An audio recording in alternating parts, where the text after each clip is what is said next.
The following contest is scheduled for one fall, and it's for the PCW Tag Team Championship!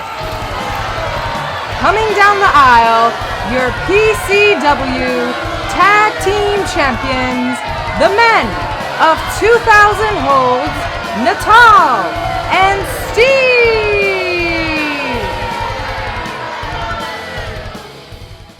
Hello everyone, and welcome to episode 29 of Podcast Championship Wrestling, hosted by your podcast tag team champions of the world, the men of 2000 holds, Natal and Steve. How you doing today, Steve? I'm kind of bummed today, if we're going to be honest. You know, it's a sad topic we're going to end up talking about later on the show today. And if you're wondering what sad topic we're talking about Daniel Bryan's retirement. Yeah, it's sad. We'll definitely cover it later on in the podcast. This podcast is filled with so much, from NXT to Smackdown to Monday Night Raw to Daniel Bryan discussions to some Ring of Honor talk. Yeah, we're going to actually be talking about something else besides the WWE. Yeah, it doesn't happen often. Doesn't happen often, but we're going to have some Ring of Honor talk in here as well. And to end the podcast on a high note, or just a light note, or any type of note, whatever type of note you want to have, if you're a pianist and you love to play a piano and touch keys, we're going to end it with our best gimmicks. Not the best wrestling gimmicks of all times. The ones that the men of 2000 holds, Natal and Steve, enjoy. Just the gimmicks that we, kind of like made us laugh, or just we legitimately liked and don't really get spoken about as often, I guess. Yep, and we also asked you guys out there in the social media world, what were your favorite gimmicks?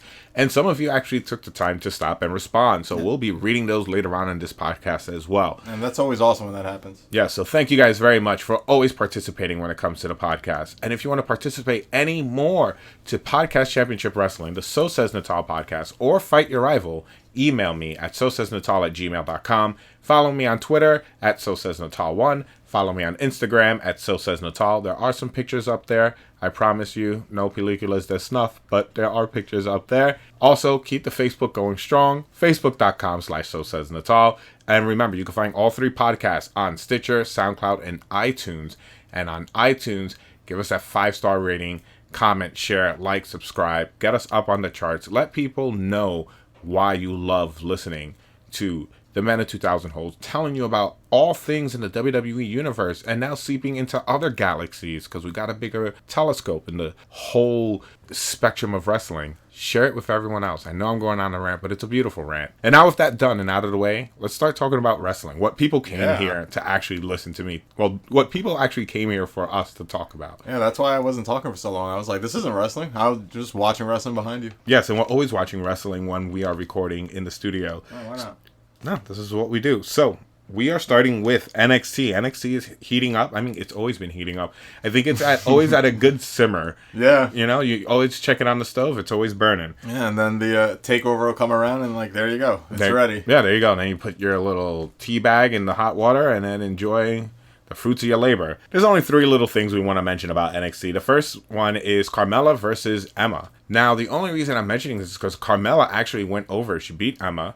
And it was an okay match. It was good. It wasn't nothing to scream about. I didn't blow my mind. But the fact that they put Carmella over is really good, because this week on NXT, she's actually going to challenge Bayley for the NXT Women's Championship. Yeah, it makes sense. You have Carmella win the match going into the championship match with Bayley in a week. You don't want her looking like a chump. It works where it's someone like Emma, because she's like one of the more like credible names on there. Yeah, like you said, Carmella's. She's still not great, but, you see improvements with her. So you're going to get kind of like what you get with Carmella, but it's better what you get than what you get with some of the other women down there. Totally. But, it's smart booking, and I'm excited to see what Bayley and Carmella can do. I think they could tell a fun story, just because, there's that dynamic where they're friends, behind the scenes. And I think it'll play out well in the match, in the sense of they'll probably be comfortable with one another. So they might be able to try to do some spots that they're probably not that they're normally not comfortable with, because they're in the ring with someone that they do trust. Yeah, it should be interesting, and it's a match with Bayley. I like watching Bayley wrestle, and she brings the best out of a lot of people. So I'm just looking forward to another Bayley match. I agree. I mean, she had a good match with Nia Jax. Yeah. So. She had a watchable match with Nia Jax. I thought they told a good story, but the match was kind of boring. Yeah, a good match. Yeah. You're like, no, not the moon. And it's cool that this is one of those matches where, Carmella won the Battle Royal, but it's not taking her to take over. Like, this is one of those matches that just gets, it's a title match on regular NXT TV, which I think is cool. I mean, for the most part, you assume no championships are going to change hand, but it's still nice to see the title defended more than just, 2-3 months whenever the NXT pay-per-views pretty much. No, I agree. Like, have some of those. They're going to win it. Like the Apollo Crews Finn Balor one we had. Yeah. We knew Finn Balor was going to win because, first off, he didn't come out as the Demon. He just came out as the cool rider for that match. So I was like, only the Demon can lose the title. Yeah, pretty much. So, but then, we all know what happened. Baron Corbin jumped in and ruined that match for us, but we got the triple threat. But since we're already talking about Baron Corbin and that triple threat, and we're pretty much done with Carmella, right? Yeah. Yeah. All right. So, wait, I lied. We're not done with Carmella. I'm always lying. Bayley, Carmella, obviously, who you want to go over? Oh, Bayley. Bayley. Yeah. Okay. Just wanted to ask that real quick. I kind of already knew the answer. So, back to the whole triple threat. So, remember, Baron Corbin lost to the Sharpshooter and the Crossface. Yeah. Compliments of Sami Zayn and Samoa Joe. And we were left confused. NXT was left with one less referee because William Regal shanked him in the back. Yep. We know he did it. And slowly. And he had a slight smile while doing it. He was methodical about it. He's William Regal. Yeah, he is. So he was in his office and there was a camera there. So he was like, I might as well take this opportunity and talk about what's going to happen for the number one contenders match. Yeah. While he slowly wiped the blood off his blade. But then Baron Corbin walked into the office and was like, so it's going to be a triple threat. And William Regal pretty much told him, no, you lost 2 times. Like, you lost between both of the people. Yeah, so you're right out. Yeah, like, you're out. You've already got yourself kicked out of this whole number one contender spotlight. So we're going to have a match between Samoa Joe and Sami Zayn. I don't believe it's this week on NXT. He just said that we're going to have one. So if it's this week, awesome. But I don't think it is. I don't think they would load it up. I mean, there's the women's titles match and Samoa Joe versus Sami Zayn for number one contenders, like a main event match. Yeah. So that would probably be like a week or 2 down the line. Yeah, so probably this week on NXT, they'll probably have a Zayn and Joe, them talking, or maybe them in their singles competition winning, so they can both look good for the following week. Yeah, but I'm cool with this. I mean, we said coming out of last week, we figured that's where it would be going, but we were fine with it, and I have not changed my mind. I'm going to get Sami Zayn versus Samoa Joe on NXT. I'm very fine with watching this match. Yeah, I agree, especially since we're never going to see now Daniel Bryan versus Sami Zayn or Daniel Bryan versus Samoa Joe in WWE. I mean, like we can go back and watch old stuff, but sometimes I want to see it on the big stage. Yeah, the big stage. I want their production. Like I want to see every single little thing and see, this is where they're calling spots and all that kind of stuff. I don't really watch it for that, but I mean, come on, it just looks fantastic. Yeah, I mean, I just want to see those great video packages before the matches that WWE always puts together. That makes it seem like it's the biggest deal in the world, and then the announcers open their mouths, and you're like, why am I watching this match? Why would This bothers me so much. But let's stop talking about announcers and their mouths. They could do something else with them, like maybe eat food. Who knows? I ain't got no time to think about that. Let's talk about Apollo Crews versus Finn Balor. This is the rematch. Yes. I was really looking forward to this. It was really cool because Apollo Crews has pretty much, finished all his matches in NXT. He never left one kind of, unfinished. Yeah. And unfortunately, when Crews and Balor were fighting and Crews was going for the title, Baron Corbin jumped in and obviously... Yeah, like a little spoiled sport. Ruined it for everyone. So Crews was like, look, don't put the title up on the line. I just want to fight you mano a mano. I want to see if I can actually beat you. Yeah, which I think is really cool. I mean, great storytelling. We all understand, if you want to be there, you should want to be the champion. Apollo Crews gets that, like, I guess he hasn't earned that shot for the title again, but still wants to fight the champ, just wants closure. And I think that's a kind of cool way to go into this match. But before we go into the match, let's talk about the aesthetics. And the aesthetics I want to talk about is Finn Balor. We haven't seen him in a while. We were wondering to ourselves, where is Finn Balor? Well, is he still standing on a castle with his arms out? Exactly. Is he still wearing a top hat? No, not anymore. Thankfully not. But he has a new mini intro song before the main intro song.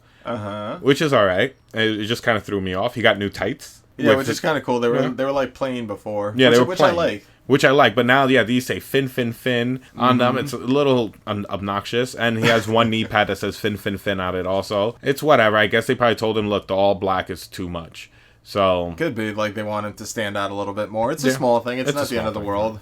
It's not like a drastic change or anything. No, but it's definitely worth mentioning. I like mentioning when wrestlers change their attire, you know, like when Seth Rollins was in his white knight outfit, which blew my mind at SummerSlam. Yeah, no, it's always kind of cool, especially when it's like big events, like a SummerSlam or a WrestleMania, when they wear something different. It's always kind of cool. Yep, and if you're wondering, does he still have his leather jacket? He's still a cool rider, a cool rider. That jacket is never going away. It is there for life. I think he's going to be buried in that jacket. I was going to say it's a cool jacket, but I'd be lying. It's okay. It's not bad. I mean, he makes it cool, whatever. Finn Balor's cool. I can't stand him. I love him. And also, since we're talking about Finn Balor right now, he's injured too.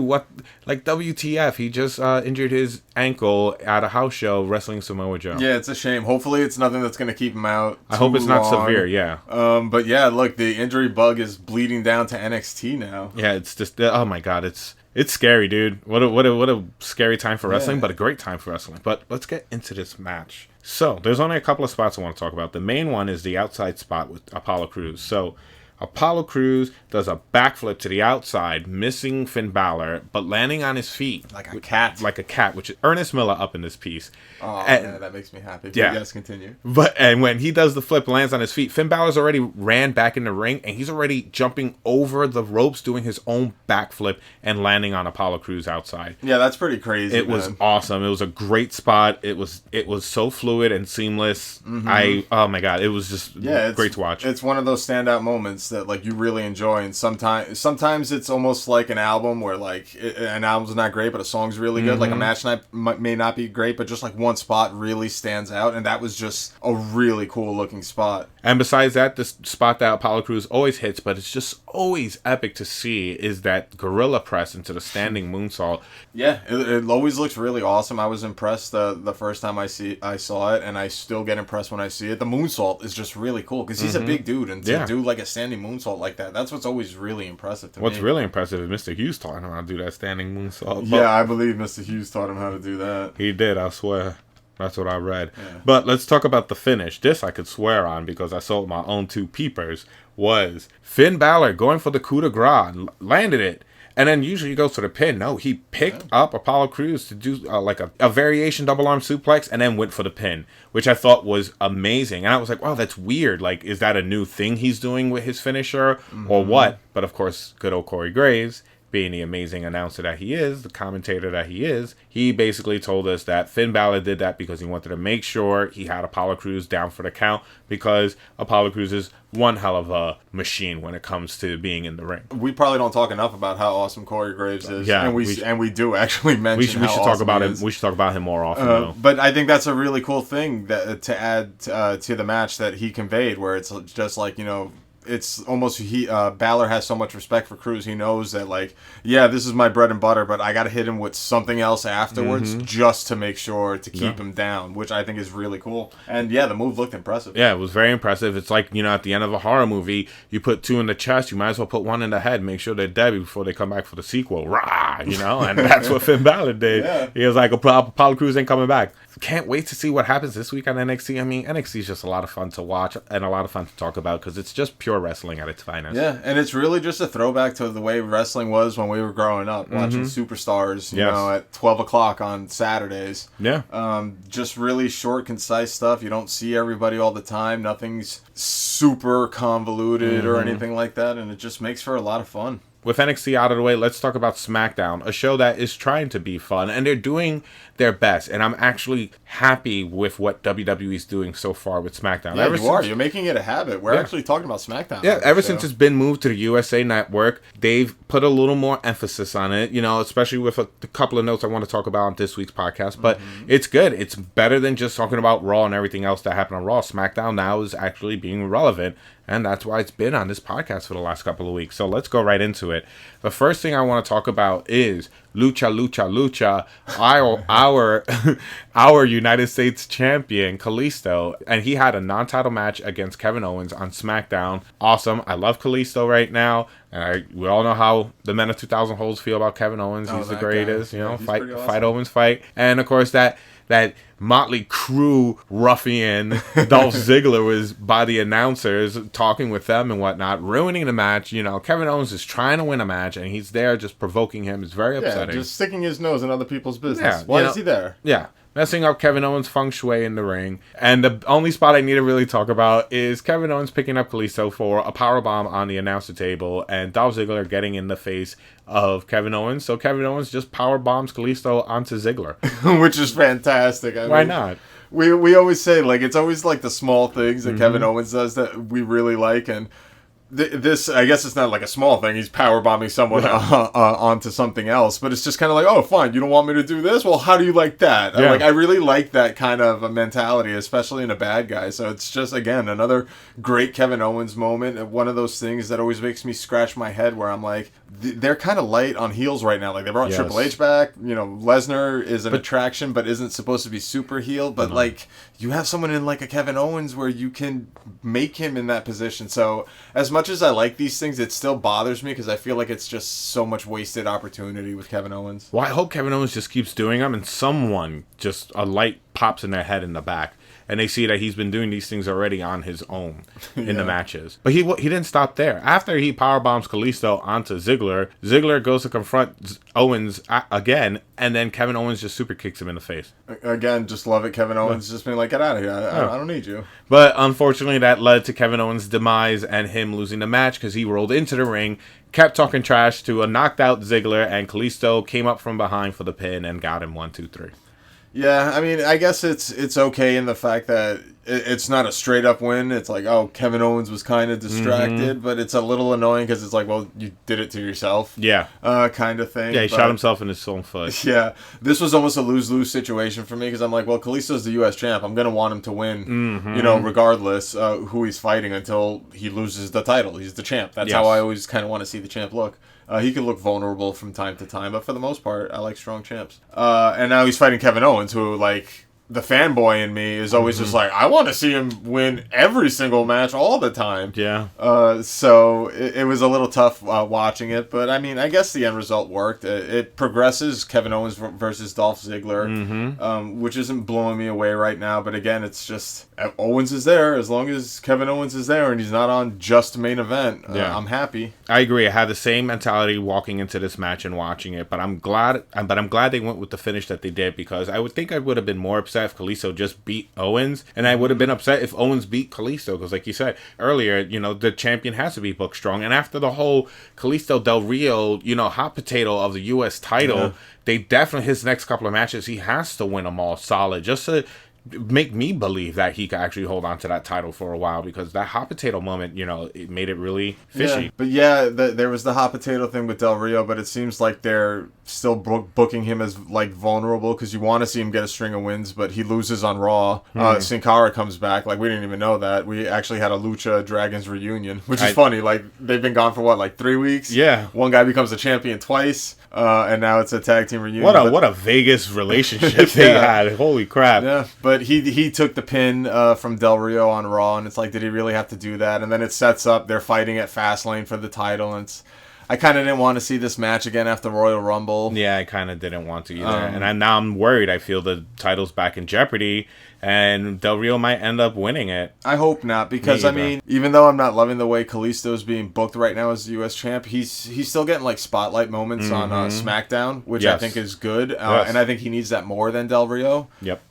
So I think in that respect, like, SmackDown has been working, and that's kind of why we've been talking about it a little bit more, because you have more stuff like that where, like, the champs, you know, fighting on SmackDown. Which is very important, and it's key, because right now the world title, it's just cosmetic jewelry right now, which is very upsetting. It's barely even there. They're fighting for the chance for the world title right now. Like, the world title's not in play until WrestleMania, basically. Which is mind-blowing to me. I mean, I'm glad we at least saw it on Triple H's shoulders on Monday Night Raw this past week. I was like, oh, there's the title. Last time I saw you were in a little case. Like, what's going on here? But now's the time where, like, Kalisto really needs to kind of shine as the champ, because our other secondary champion, Dean Ambrose, is fighting for the chance for the world title. So they're not doing anything with the IC title. World title's kind of like on pause. The U.S. title needs to be something again. That's crazy when you put it in that perspective. The only title that you could actually get your hands on right now is the U.S. title. Yeah. And the tag titles. Yeah. But, like, in singles competition. The U.S. title is your only your only option, because, I mean, the IC champ is busy doing other things. He's busy becoming a number one contender for the world title. Like, whatever. But before we get into Monday Night Raw, we're already bleeding into there. Let's finish off the last note that I need to talk about on SmackDown, and that was AJ Styles versus The Miz. The match was good. It was what it was. It was nowhere near as good as the Jericho AJ Styles match because Jericho is just fantastic. Yeah, he's Chris Jericho. Yeah, he's Chris Jericho. We don't need we say more? Nay. But the best thing about that match was Jericho came out at the end of the match and talked to AJ and cut a little promo, and he said that he's been thinking about it nonstop for the last week or so about their match on Raw and how it was amazing and a groundbreaker, and he still can't believe that AJ beat him, and Jericho wants to have a rematch to that instant classic of a match, and I'm sitting there waiting for him to be like, okay, on next week's Monday Night Raw. No. He said on next week's SmackDown. So it's really cool. AJ Styles is right now in kind of a 3-man dance of a feud, which we'll touch upon in a couple of seconds. But it's fantastic to see AJ Styles already coming into the WWE being booked with Chris Jericho, one of my favorites of all time and one of Steve's favorites of all time.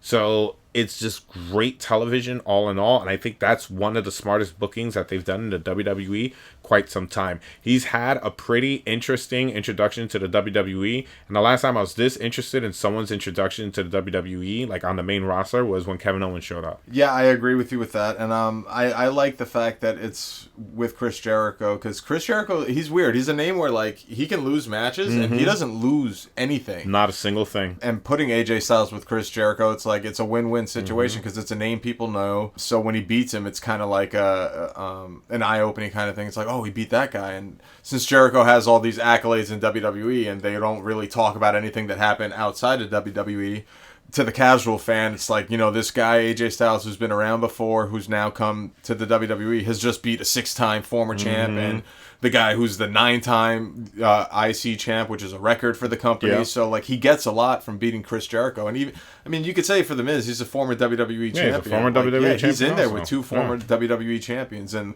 it doesn't hold as strong for Miz, but still, Miz is one of those, like, lower mid-card players where he fills his role really well, and I think he works in this like 3-way kind of feud. Oh, and also another thing that I really like coming out of this is they promoted a match for SmackDown a week in advance. Yes. I mean, like, growing up, we always had that on Raw. Like, this is what you're going to get next week. You rarely get that now. It's always stupid segment leads to main event.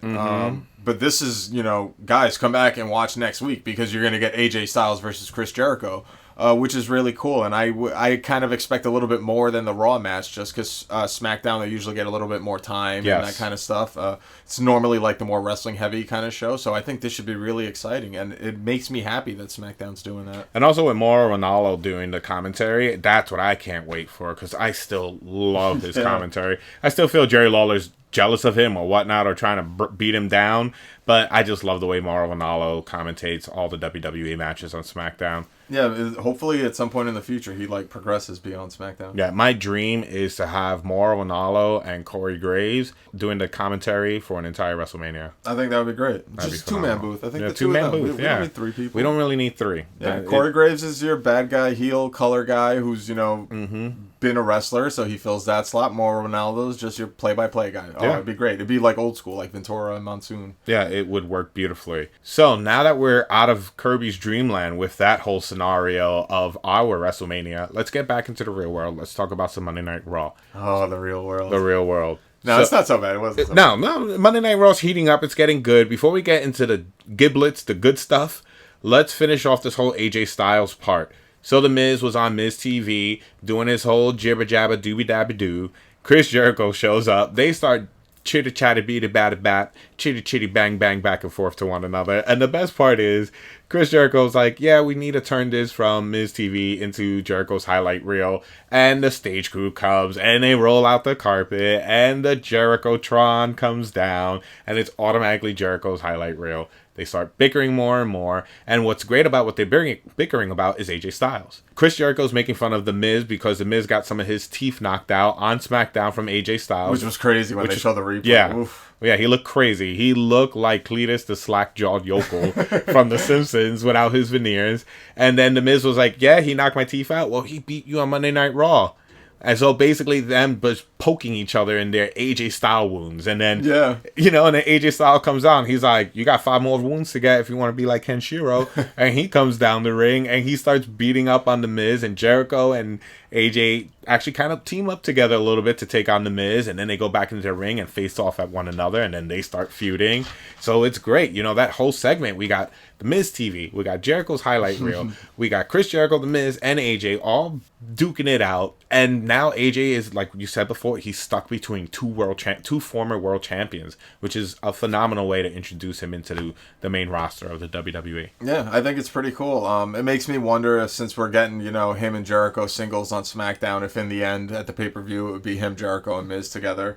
Which would be cool. I'd be fine with that. Yeah, I'd be fine with that. But a part of me is like, oh, I just want him and Jericho Me too. at like a pay-per-view. Because, you know, a pay-per-view, that's where you get the matches. Yeah. But yeah, that was a fun segment in the middle of Raw. I kind of rolled my eyes, but also got a kick of changing the set from Miz TV I thought it was awesome. to the highlight reel. I kind of really liked when Miz cut off Jericho and Jericho called him his guest, since technically he was Miz's guest. But yeah, it was a fun segment, but the beginning kind of really got me hooked because it was a contract signing. We all know what happens with WWE contract signings. But it started out with a bang. It wasn't drawn out. Stephanie was already there. She did her part well to, like, you know, make the crowd hate her. Yep. We get our people to come out. And I really like that Ambrose just cuts her off. Like, whatever, I'm out here. I want to do this thing. I've been waiting a week since I got F5 by Lesnar. We get all 3 people in the ring, and, you know, nothing crazy happened, but in the end, Ambrose just lunges at Lesnar. Yep. And I really like the fact that, you know, everyone just plays that they're either scared or they're going to wait for Lesnar. And Ambrose is like the crazy guy that's like, I shouldn't be going after this guy, and he lunges right for Brock Lesnar, and madness ensues. I thought it was a fun opening segment, and it was kind of the story throughout the night of, like, Ambrose is just so heated up. He can't wait to get his hands on Lesnar. Poor Roman, man. That dude has no talent in his bones compared to Ambrose. And sorry to cut you off real quick, because I feel bad for him, because he just got a metal table to the face by Lesnar in that whole opening. Like, he came in, he signed, Ambrose and Lesnar went at it. When Reigns was like, what about me? Lesnar was like, have a table. Yeah, he's like, put him in the corner with a table. Like, you just go on timeout. This isn't about you. Yeah, let the real boys play. It's really what it feels like at this point. It feels like a match between Ambrose and Lesnar. Yeah, and Roman Reigns just happened to just waltz in. Yeah, but it's working for me because I really like Ambrose. I like throughout the course of the night, Ambrose is like frustrated backstage, and, you know, Lesnar got his hands on me, and I won him before the pay-per-view. Like, he's just fiending to get his hands on Lesnar. It's really working for me, and even Roman Reigns just... He really does just feel like a little bit player in all this. Yeah, such a shame. Him trying to, you know, tell Dean Ambrose, like, yo, we'll get him before Fastlane. And Ambrose is like, tonight I want my hands on him again. Just, like, pushing Roman Reigns to the side, which is something I really like. He told him, he's like, you had your chance with him at WrestleMania and everything. He's like, let me deal with him tonight. Yeah, and it works out really well, and it leads to, again, Ambrose coming out to the ring and calling out Lesnar, which was fun for me because he kept getting bigger and bigger, and, you know, Paul Heyman won't let you out. He actually used the word balls, but not in, like, the way The Rock throws that stuff around. It was just, like, really in, like, a digging this guy as much as he can till he finally gets him to come out. And then it was fun when they Lesnar and Heyman finally came out, because Heyman's just kind of got this indignant look on his face, but Lesnar has the great, really, this guy? Yeah, like, this idiot never learns. Okay. Yeah, and, you know, comes down, they stare at each other and proceed to come to blows, and Brock Lesnar just keeps beating Ambrose down. And then I love it because Lesnar's like, all right, I'm done with this chump, walking away. And Ambrose just gets up, and then, like, really, is that your best shot? Like, this story is really working for me right now, and I'm just so entertained. And there's been a lot of times where I've been, like, entertained with Ambrose. I really liked the second half to his feud with Kevin Owens. I was excited for that. But, like, this is the most excited I've been with an Ambrose feud. And I really love that he's the guy where right now, as much as of a beast Brock Lesnar is, he's just like, just keep throwing it, just keep throwing it at me. I'll get up as many times as I can.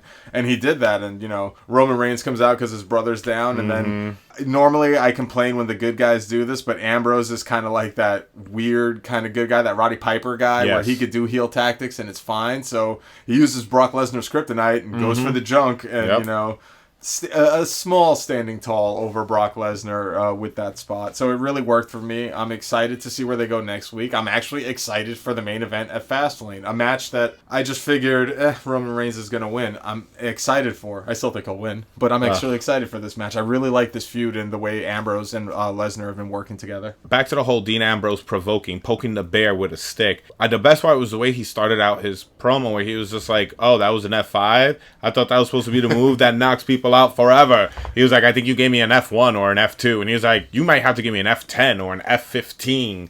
You know, something like that. I thought that was awesome. Yeah, basically saying, you know, you got to pile it on if you want to take me out, you know? And you just hit it perfectly right at the beginning. Like, he's just truly playing the part of the guy poking the bear. And it's just been so much fun to watch because no one's really poked Brock Lesnar, you know, before the way Ambrose is poking him. There's been respect, there's been hatred, but no one's just like, oh, you're Brock Lesnar? Bring it. I like Roman Reigns kind of tried to do it at WrestleMania. It worked in the match. I like the smirking during the beating in the match. But Roman Reigns just doesn't hold a candle to Dean Ambrose's mic skills and just the way he's able to convey emotion. Reigns really feels robotic, especially here, because even though Brock Lesnar does like one thing, he does that thing well. The smirk is just perfect. All you need.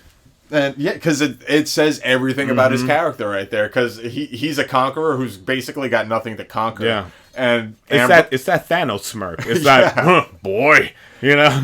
And this is just working so well for me. So kudos to the WWE. It was on a sad night for Monday Night Raw. It was something that really left me excited. And back to what you were saying for this feud and one of your more recent excited feuds for Dean Ambrose as of late. This feud, I think, is exciting because it's against the Beast, the Conqueror, the guy who beat Undertaker's undefeated streak. It's a big deal. But I haven't been this excited for a Dean Ambrose feud since Seth Rollins when they were going for the title. I thought that was great. And even in the Money in the Bank contract time frame, when Dean Ambrose was stealing Seth Rollins' Money in the Bank briefcase and putting stuff in it and having that green stuff blow up in Seth Rollins' face.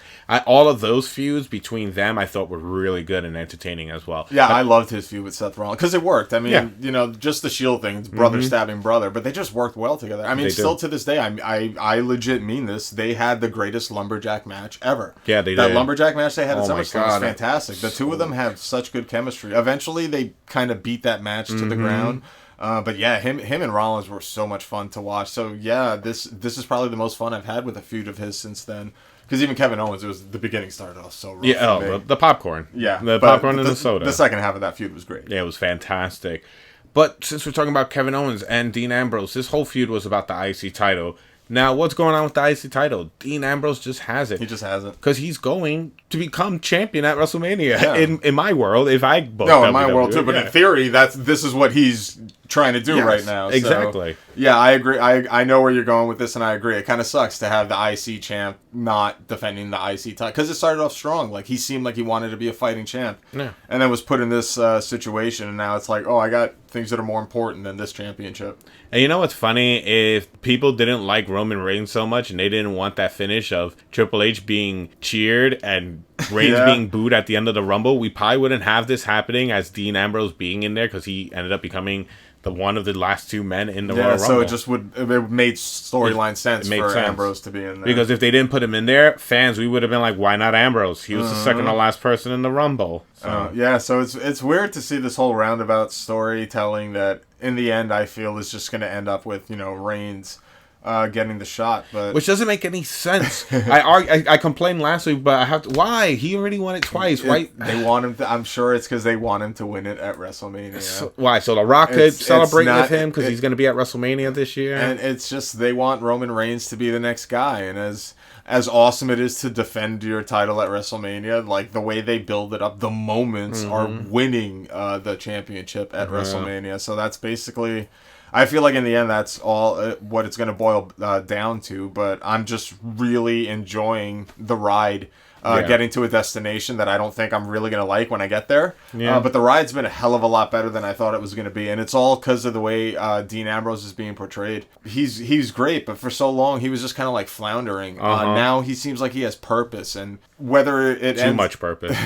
Yeah, it was almost by default because everybody ended up going down. Because not only do they need top heels, but I mean, with Cena and Orton going down, you have big baby faces going down too. Yep. Reigns isn't where they want him to be, and by default, Ambrose is that guy, which is awesome. It's weird and great that he's your default babyface right now. Since we have to stop ourselves right now from talking about Dean Ambrose, because we could keep going on for hours and hours, let's start talking about someone else we could talk about for hours and hours. But real quick tidbit, and that is Kevin Owens. So he's fighting Kalisto on SmackDown. Now on Raw, he fought Ziggler. Remember he powerbombed Kalisto onto Ziggler on SmackDown? Well, this is fight number 3 between Kevin Owens and Ziggler. I actually had some type of high anticipation for this match. I was like, cool, this is going to be the tiebreaker. And it's the third match. It didn't last that long. It didn't seem like it was that long of a match. And I turned around, or I blinked, or I forgot what, and I missed the finish. And I was like, wait, the match is over already? Yeah, I actually thought the finish was kind of inventive. So Kevin Owens has Dolph Ziggler in the corner, and he's going for the cannonball, and Dolph Ziggler dodges the cannonball. So, you know, the way Kevin Owens would be set up for that move, he's like, you know, head over heels, basically, shoulders on the ground. Ziggler pounces on him and goes for the roll-up, but then also puts his feet on the rope. So, yeah, he cheated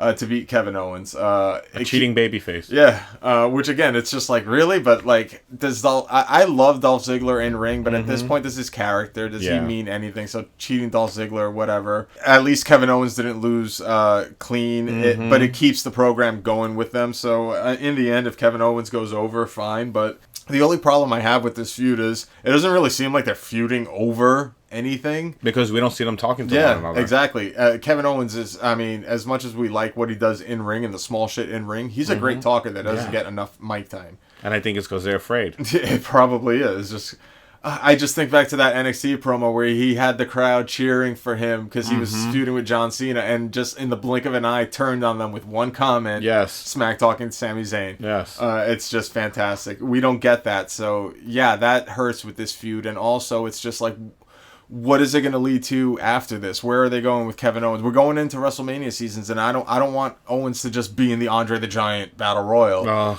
And that's what kind of like, I guess, freaks me out about this feud. It's just like, well, where do you go with Owens from here? Hopefully Owens AJ Styles by WrestleMania time. Oh man, that would be fantastic. But even with the IC title, when he lost the title to Ambrose and lost a couple non-title matches, he snapped and would like beat guys up after the match.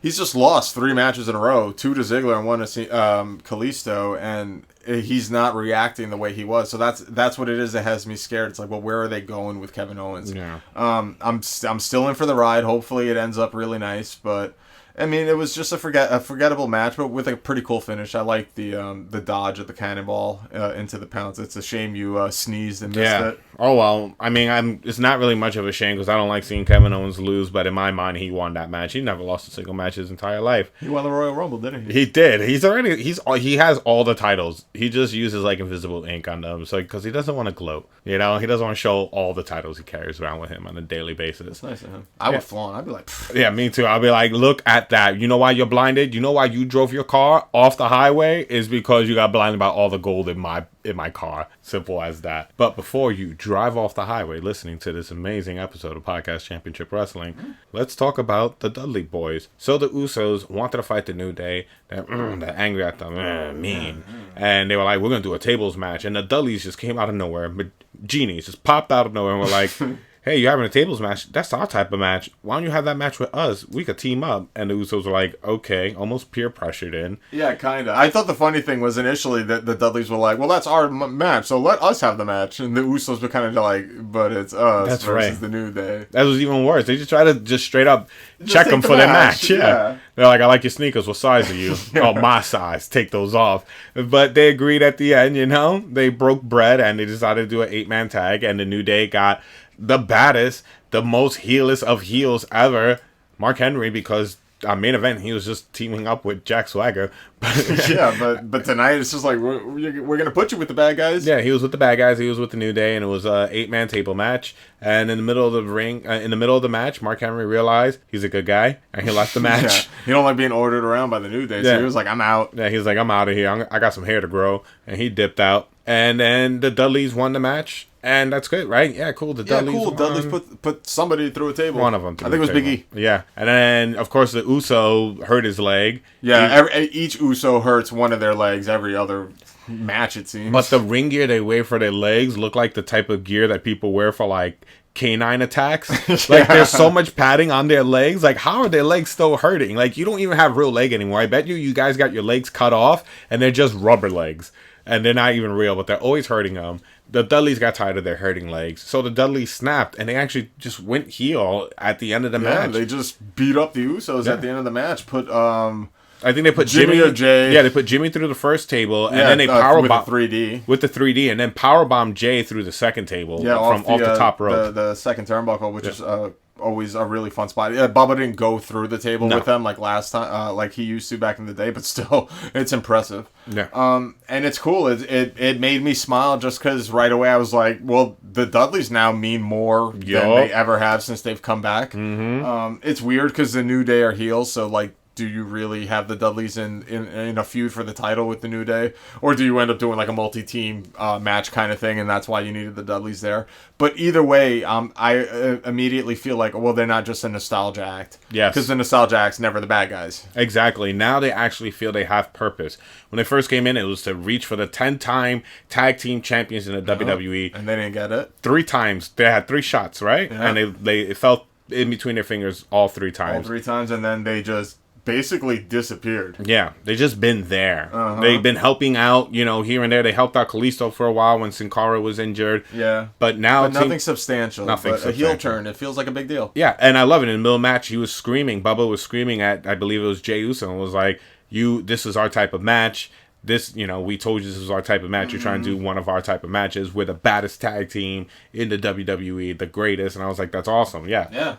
Talk about your accolades. You guys definitely deserve it. Oh, Bubba Ray is awesome. I kind of wish he would have a singles run because as Bully Ray in TNA, he was really good. Unfortunately, I never got to see it. I had to sit down and check some archives. He was involved in like a terrible angle, but like his segments were always really good. I want to hear him cut some singles promos. I bet they were pretty on point. They were awesome, especially with that thick accent that he talks with. But yeah, he was really good, and it's almost a shame that the company's not going to use him for what they really could, because he could be more than just Bubba Ray and the Dudley Boys. But anyway, yeah, again, it was just really cool to see him talk smack. Hopefully we'll get fun heel promos from the Dudleys, because they're more fun than the good guy Dudley promos. Oh, way better. Yeah, we can't say it enough. It's just awesome that the Dudleys are heels. I mean, it's the Dudley Boys. You love their stuff, but the Dudleys work best as heels. In ECW, they were the heelest of the heels. Oh my god, they were the greatest heels. And the crowd hated them and loved them at the same time, because it was just that good of a heel. And yeah, like you said, when Bubba Ray used to put women through tables and sit down powerbomb them and just stare into the distance, like it was something else. Yeah, we're probably not gonna get that dastardly, but still, I'm shocked we got tables. Yeah. Oh, we get tables all the time. Yeah. But I'm just excited for the Dudley Boys for the first time in a long time with this heel change, and it worked on a good team. It worked on the Usos. It worked that it was with the Usos because I actually like the Usos. Yeah, me too. The most colorful team out there, and everyone's gonna be upset. You're gonna get the kids crying with them getting beat up, and that's what you want. You want the kids crying so they remember that the Dudley Boys are the bad men. Yeah, so that was like basically what happened on Raw. There were a few Diva segments that we didn't get to see because Hulu cut them out, but they're progressing things storyline-wise towards Fastlane because, they're building towards a pay-per-view. Yep. And a couple more matches were announced for Fastlane on Raw. First off, we're going to get Becky Lynch and Sasha Banks against Naomi and Tamina at Fastlane, which is kind of cool. The fallout from the breakup for Team Bad. It seems like Becky and Sasha are like the reluctant kind of partners. Yeah. So if it's just a one-off or a pay-per-view, I'm cool with it. Again, I don't want them to be all chummy. Yeah, the Richard Pryor, Gene Wilder of running scared group of tag teams. But it's cool that they're gonna be on the pay-per-view, and it's not just a women's match that's for the title, or it's just some throwaway women's match, like eight Divas title. Where they're like, hey, look at them wrestle. All right, now watch them get out of here. But we're also gonna get a Divas match because it was announced Brie Bella's fighting Charlotte for the title. 2 Diva segments in a pay-per-view, which is pretty sweet. Which is pretty cool. I mean, I don't expect Brie to win, but it can't hurt Charlotte. She's the champ. Champ gets another win under her belt going into WrestleMania, which is the next pay-per-view. So that's cool. And then, they announced Sin Cara versus Del Rio again. And then we know Dean Ambrose and Brock Lesnar are fighting to see... Oh, wait, there's somebody else there, too, right? The guy with the wet hair, Roman Reigns. He's in that match. The way it's being built, that's what it feels like. But it's those three. I thought he was a special guest referee. That would be great, wouldn't it? Dean Ambrose would definitely win, because they won't turn Reigns heel. Yeah. But those are the 4 matches we have announced for Fastlane so far, which is kind of cool. Yeah, so far, actually made headway for the pay-per-view. Yeah, it's actually a pay-per-view worth looking forward to with a stupid name. It really is such a dumb name. I hate it. It's such a bad... I get it. We're on the fast lane of WrestleMania. Yeah, but still. Yeah, wah, wah. It's so bad. Before we get into the final and probably the most important segment... No, it is the most important segment of Monday Night Raw, which was Daniel Bryan issuing his retirement from wrestling. We're going to have to take a quick commercial break. You can catch Natal on 3 separate podcasts. Yes, 3. You can catch him on Fight Your Rival with Michael Andronico, Podcast Championship Wrestling with the other half of The Men of 2000 Holds, Steve, and So Says Natal podcasts. You can find all 3 podcasts on SoundCloud, iTunes, and Stitcher. And you can follow him on Twitter at SoSaysNatal1, on Instagram at SoSaysNatal, and on Facebook, facebook.com/SoSaysNatal. You can support any of the podcasts by sending your comments, questions, and suggestions to sosaysnatal@gmail.com. Don't forget to like and subscribe across all platforms. You have just been educated.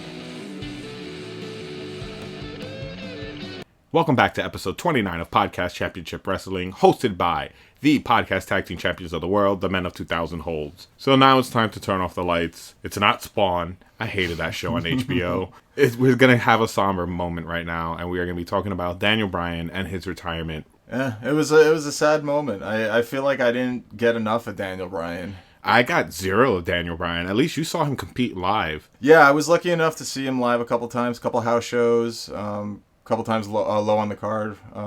I saw him at WrestleMania. All right, so I got to see Daniel Bryan a few times, which was really cool. But I meant like his WWE career, because I mean, as much as I like pro wrestling as a whole, for the most part, we watch the WWE a lot just because it's the most accessible. It's what we've watched our entire lives. So we're New York kids. That was our territory. If you want to go back that far back to the WWF, like New York, Madison Square Garden, it's the territory. Yeah, so that was our territory. So for the most part, it's like we'll discover someone and then like branch out to see other stuff afterwards. And that's what happened with Daniel Bryan. He showed up around the time when I got back into wrestling, because it was around 2010, and that was when their version of ECW was leaving and they were bringing in NXT, and the concept seemed cool to me, so I saw the first episode and I was like, wow, this is awful. It was terrible.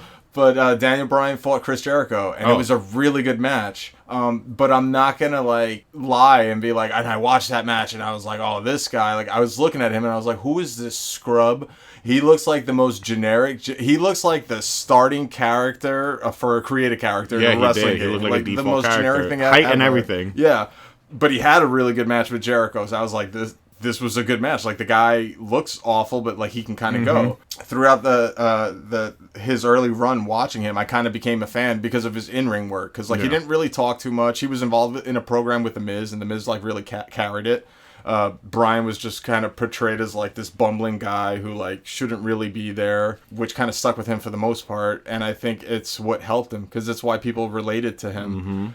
So it was fun watching his early WWE run, and that was when I became a fan, was mostly because of like the in-ring stuff. And then eventually he got to expand on that with initially the Yes Chance. Yeah. Because, you know, he won the title and it was supposed to be obnoxious, and then it caught on and it was infectious, and how he was able to turn it from yes to no when he was a heel. But it was that heel run where you got to see some personality from Daniel Bryan, and it was like, oh, he's more than just a guy in the ring. And his chemistry with Kane was great, and that was really where his ball started rolling. But it was where I became more from just like a fan of his to like really, really liking Daniel Bryan. And you know, at the time, like I was a huge CM Punk fan, and like I would start to throw Bryan's name up there.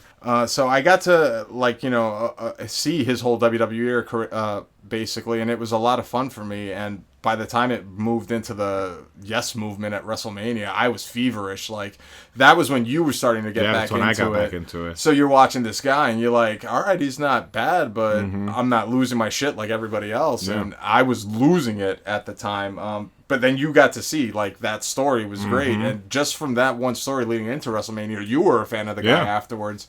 And then went back and, would watch some of his WWE stuff and realize, like, this guy's really good. And it was a shame when he got injured and left, because not only does this guy finally get his moment and it gets stripped away from him by bad circumstances, but it was just his character was gone. And it was like the one wrestler that you found it the most easiest to relate to was gone, and you didn't have anyone to relate to in the WWE anymore. And that's you got Roman Reigns. Yeah, oh yeah, I totally see myself in Roman Reigns. Me too. I look like him every time I see myself in the mirror.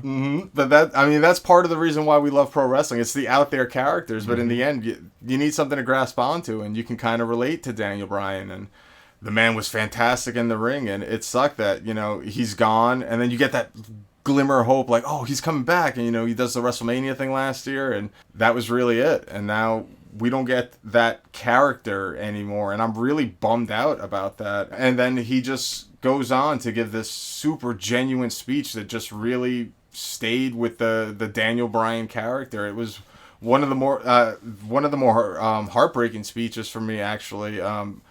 Shawn Michaels was sad. Edge's was really sad. Daniel Bryan did a good job of taking the mood when it would get too somber and kind of bringing it back up. But I think the fact that he made it so intimate, like, he was telling people, like, what some of his, like, exact favorite moments were, and he doesn't get to experience those anymore. The Superman through the middle rope. Yeah, the Superman that through was the ropes. The little weight in the gorilla position. Yeah. I thought that was really cool. And it's like, you watch this and you almost forget that. I mean, hopefully all of them do, but some of these people just really love it. And when you really love something, it's the small things that you look forward to. Yeah. And that little glimpse into that, like, these are the small things that he loves. I just thought it was fantastic, and it made me really sad to know that we're not going to get to see him in the ring anymore. It sucks. I mean, we still get to see him. His legacy lives on the WWE Network, but his legacy lives on the WWE Network for only $9.99 a month. Which isn't bad to get, like, his whole WWE run. I mean, you don't have the early NXT stuff, but everything from the main roster on, you get Daniel Bryan's WWE career, which is kind of cool. Man, we actually have it running on the background right now. Yeah, he just beat John Cena for the WWE Championship at SummerSlam, and I'm about to change it soon because Randy Orton never came out and cashed in Money in the Bank and ruined that moment. No, that never happened.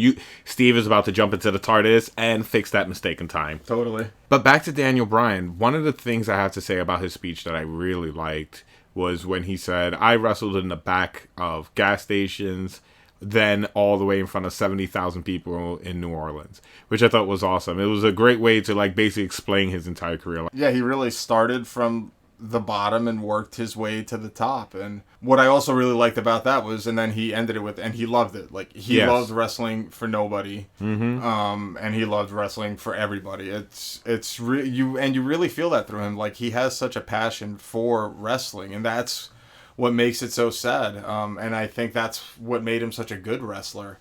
So crisp in the ring too. Just watching his matches were so much fun. You ended up going hardcore crazy today and branching out. So we actually have access to some of his, like, Ring of Honor stuff. So it's like us going back, finding this guy that we like, and it's like, oh, let's go check out, like, his greatest hits from someplace else, and just being amazed and seeing how versatile he was there. Because in Ring of Honor, he's not he may look kind of generic, but he's got character. Yo, he was on point. That 3 hours we sat down of watching Daniel Bryan matches, I got to see some of the Daniel Bryan matches that I'm like, oh, I'll never get to see in WWE now. Like, I got to see Hideo Itami versus Daniel Bryan. Yeah. I thought I would never get to see that. I got to see Daniel Bryan versus Seth Rollins, which is fantastic. You got to see the match you didn't know you wanted to see. You got to see Daniel Bryan versus Jamie Noble. Yeah. That match was really a good match. I didn't know Jamie Noble could wrestle like that. WWE kept that secret from me. Yeah, because they made him like the redneck and didn't really let him shine. With Nydia was her name? Yeah. Yeah, and she was a Tough Enough winner, wasn't she? Yeah, she was the Tough Enough winner. I thought she played that part kind of well. Yeah, she did. But it was in hindsight, because I remember hating it at the time, but now when I watch it back on the WWE Network, I'm like, well, I don't love it, but this is actually a lot better than I remember it. Yeah, it's definitely a hindsight 2020 aspect. But but back to Daniel Bryan. Back to Daniel Bryan, the whole Ring of Honor. They are not endorsing us, not yet. But what I have to tell you guys is go to ringofhonorwrestling.com and sign up for the $7.99 a month. It's pretty cool. It's like the WWE Network. You get access on a smaller scale. On a smaller scale, good. It's still pretty good. But you get access to all the prior Ring of Honor TV shows. If you want to watch anything epic pay-per-views and stuff like that, those you have to pay for. And it's not crazy either. You said it was like what, like $6? Yeah, the older ones, the older ones are like $4, $5, $6. The more current ones are like $14, $15. But you buy them, you own them forever. They're on your video on demand. And that's kind of cool. It's kind of like a microtransaction for like a phone game, basically. Yeah, so if you really love the wrestling and you really want to see some of their pay-per-views and you want to support indie wrestling, even though Ring of Honor is getting super popular right now, go to ringofhonorwrestling.com. Yeah, I mean, we're talking about it. Sign up for $7.99 a month. And if you don't care about archives and you're like, I just want to watch current Ring of Honor, sign up for free because they actually just put up the newest, most recent episode of Ring of Honor on their website to watch. So as long as you're just signed up and you have the free membership,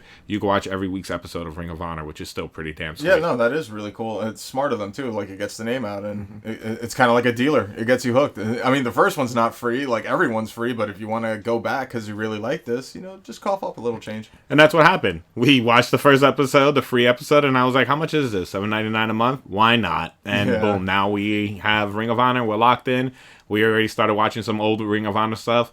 Hopefully, we get to talk about more things besides just WWE, because there is more in the world of wrestling besides the WWE. And it's different promotions, different storytellings, different kind of matches. So it was fun to see Daniel Bryan not work just the WWE style. It was like different kinds of Daniel Bryan matches to watch. Again, it was just really a bum where it's just like, look at this talent, and like, the guy doesn't get to do it anymore. It's a shame. As much as like how Roman Reigns is just pushed into the spotlight, I kind of wish Daniel Bryan didn't have to do all the bottom Ring of Honor stuff, and I saw all that stuff on the WWE. It sucks. It's like all of his, like, he did great stuff in the WWE, but the stuff he was doing in the Ring of Honor matches we were watching earlier. Oh, that was fantastic. Because he was like main eventing the whole time. WWE, most of the time, he was like mid-card, low-card. And he played heel and face throughout that compilation of Ring of Honor matches, and he was great on both sides. Yeah. And he did a phenomenal job. It is a shame we are losing a phenomenal in-ring performer, someone who's great on the mic, and just someone anyone and everyone could relate to. That's the nature of the beast, man. Yeah, and someone that's probably left his mark in wrestling, because, I mean, pro wrestling fans remember everything. They love chanting. I don't see that yes chant going away. I mean, and as much as it pisses me off, it's still around, and I feel like the yes chant is still going to be around, because it's like the what? Yeah, and it's super simple. So he's definitely left his mark, and it's awesome because it's from a guy that you figured wouldn't. Because when he first showed up, I never thought I was going to be such a big Daniel Bryan fan and he was going to factor into pro wrestling so well. But for a good stretch, it was all about Daniel Bryan, and it was so much fun to watch him during that time and to see it all basically culminate at WrestleMania 30.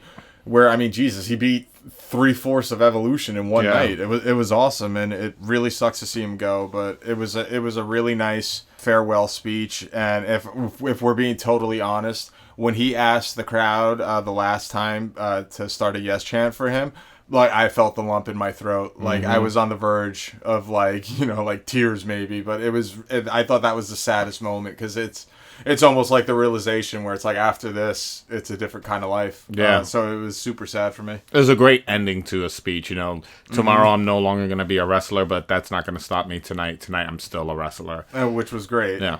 It's what a way for a champion to leave, with his head held up high, and I definitely think he deserved all of it.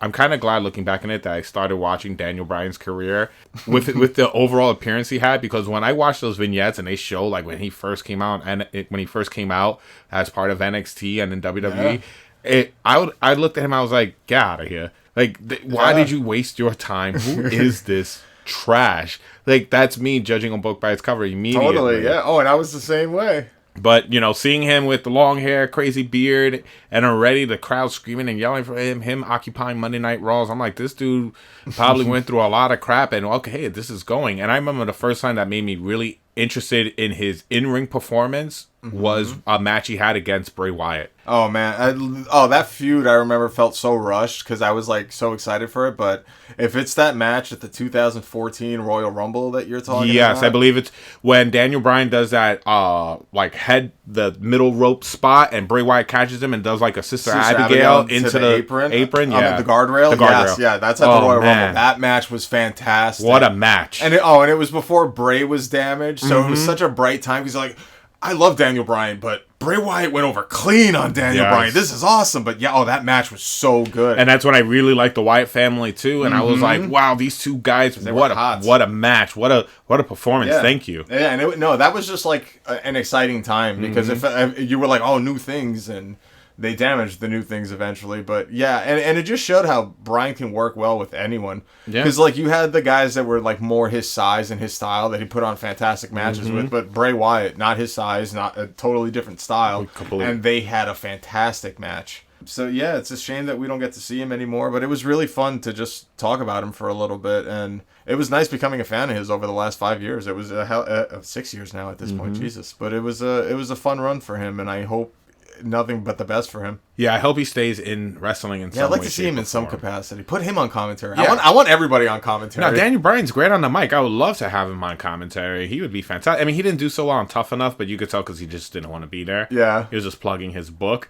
But yeah, I would love him on commentary. A special guest referee here and there. I mean, Ric Flair shows up every week. Yeah, why not Daniel Bryan? Why not Daniel Bryan? You know, he could become Brie Bella's manager. I don't care, as long as he's there. But it'll be nice. Hopefully he's not gone, and we'll get to see him every now and again. And with the network now, like, there's spots for him. I know the guy wants to wrestle, but he could still be involved in wrestling. He obviously loves it. Perfect example. Look at Corey Graves. His wrestling career stopped short, and you know he's a great concussions also. You know, and he's a great announcer. He's a great commentator, and I'm glad. I never really got to see Corey Graves in the ring. I missed him. That was before our time. That was before the network. Yeah, so I never seen any of that. I mean, I knew he was a wrestler because he was one of the guys in WWE 2K I could choose. He had some acid wash jeans on, and I was like, oh, okay, this guy's a wrestler. But he's a great commentator. So hopefully, you know, something great in wrestling happens for Daniel Bryan. But whatever Daniel Bryan decides to do in his life, here, the Men of 2000 holds in the Podcast Championship Wrestling Studio wish him nothing but the best. Because we're older than him, and like, yeah, it's crazy. It's crazy. We're wishing him well. Yeah, we're wishing him the best. I mean, from one to another. Daniel Bryan, thank you for everything. And if I ever forget how great you are, I could watch you on Ring of Honor and the WWE Network right now. So it's a win-win. And speaking of yes movements and no movements and Team Hell No's and goat faces and why did you hire this guy? He looks 12.